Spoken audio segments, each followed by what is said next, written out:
Have you ever wondered how artists create depth and texture in their work? Today, we delve into the world of hatching, cross-hatching, and stippling. This trio of techniques is a powerful toolset in the artist's arsenal, each bringing its unique flavor to the canvas. Hatching, with its parallel lines, imparts a sense of direction and movement. Cross-hatching, a sibling of hatching, weaves a denser texture, creating deeper shades and a heightened sense of volume. Stippling, the art of dotting, offers an entirely different approach, building up tones and textures with a myriad of tiny dots. Each of these methods provides a different lens through which to view and interpret the world around us. As we embark on this journey, we'll delve deeper into each technique, understanding its nuances and exploring how it can breathe life into your art. Stay tuned as we uncover the secrets of these shading techniques. Hatching, a shading technique that employs closely spaced parallel lines, is up first. Think of hatching as the art world's answer to Morse code. With just lines, you're able to communicate depth, texture, and tonal variations. Isn't that fascinating? So how does one hatch? Well, it's all about drawing a series of parallel lines. The closer these lines are, the darker the area appears, and inversely, the farther apart they are, the lighter the area seems. It's a simple yet powerful tool to add dimension to your art. But hatching isn't just about drawing lines, it's about drawing them in the right direction. The direction of your hatching lines can drastically change the perception of your artwork. For instance, vertical lines can give the impression of height or depth, while horizontal lines might suggest tranquility or stability. Let's talk about the spacing between the lines. Line spacing in hatching is like the secret seasoning in a gourmet recipe. It's subtle but makes all the difference. The key is to be consistent. If you're going for a darker shade, keep your lines close together consistently. For a lighter shade, ensure your lines are spread out evenly. Remember, hatching is not just a technique, it's a language. It's your language, so feel free to experiment with it.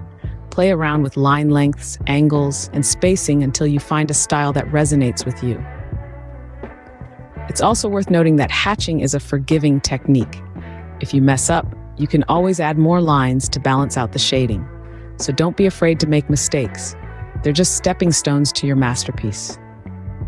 Now, let's take a moment to appreciate the beauty of hatching. With just parallel lines, you're able to create a symphony of tones and textures.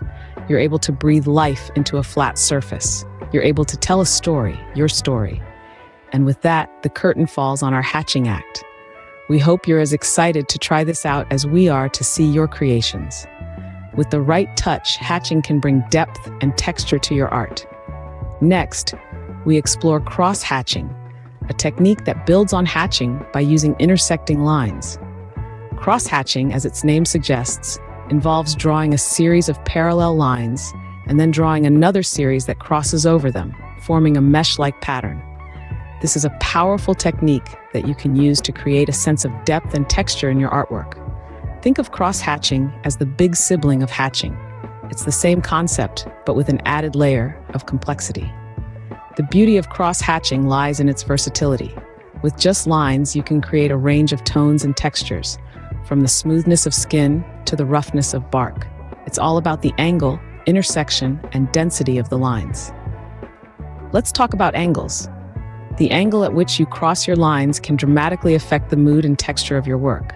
For a softer effect, try using a shallow angle. If you want to create a rougher texture or a stronger contrast, go for a steeper angle. Now, intersections. The point where your lines intersect or cross can have a significant impact on the final result. You can experiment with these intersections to achieve different effects. For instance, densely packed intersections can create a darker tone, while more spaced out intersections can result in a lighter tone. Finally, the density of your lines. This is a crucial factor in creating a sense of depth and volume in your work. By varying the density of your cross-hatching, you can create a range of tones from light to dark. The denser the lines, the darker the tone. Remember, cross-hatching is not about drawing perfect lines. It's about understanding how lines interact with each other to create texture and depth. It's about experimenting and finding what works best for you. As you practice this technique, you'll find that it becomes second nature, and you'll start to see the world in a whole new way as a series of intersecting lines and angles. Crosshatching, a versatile tool, can add a new dimension to your art. So, grab your sketchbook and pencils, and let's start exploring the world of crosshatching together. Finally, we step into the world of stippling, a technique that uses dots to create texture and shading.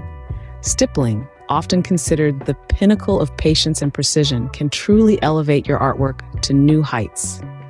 But what is stippling, you may ask? Well, it's all about dots. Yes, you heard it right, just simple dots.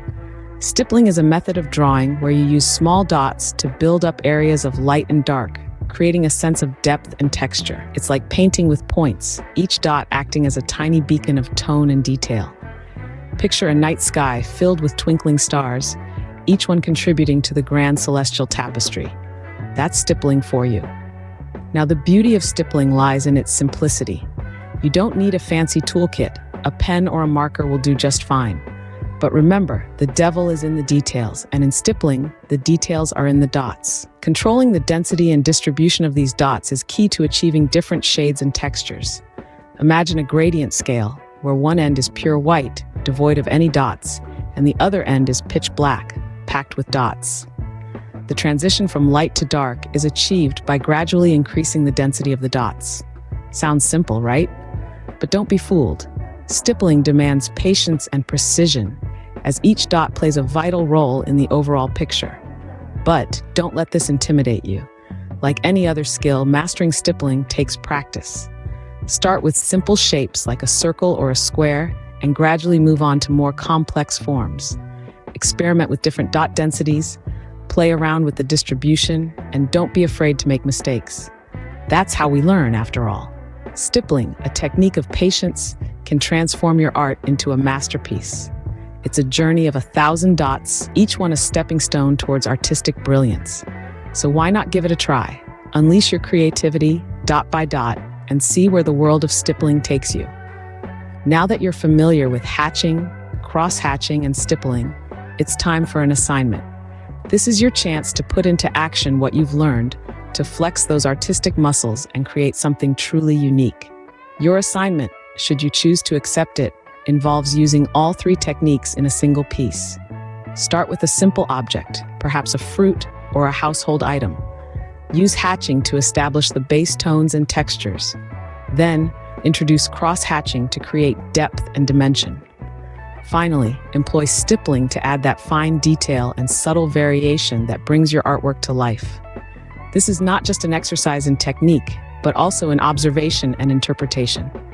Pay close attention to the play of light and shadow, the subtle changes in tone, the intricate details that make the object unique. Remember, your goal is not to create a perfect replica, but to capture the essence, the character of the object. In our journey today, we've traversed the fascinating world of shading, understanding how simple lines and dots can create a sense of depth and dimension. We've seen how hatching uses parallel lines to establish tone and texture. We've marveled at how cross-hatching employs intersecting lines to create depth and volume. And we've discovered how stippling uses tiny dots to create subtle variations and fine details. But remember, these techniques are just tools.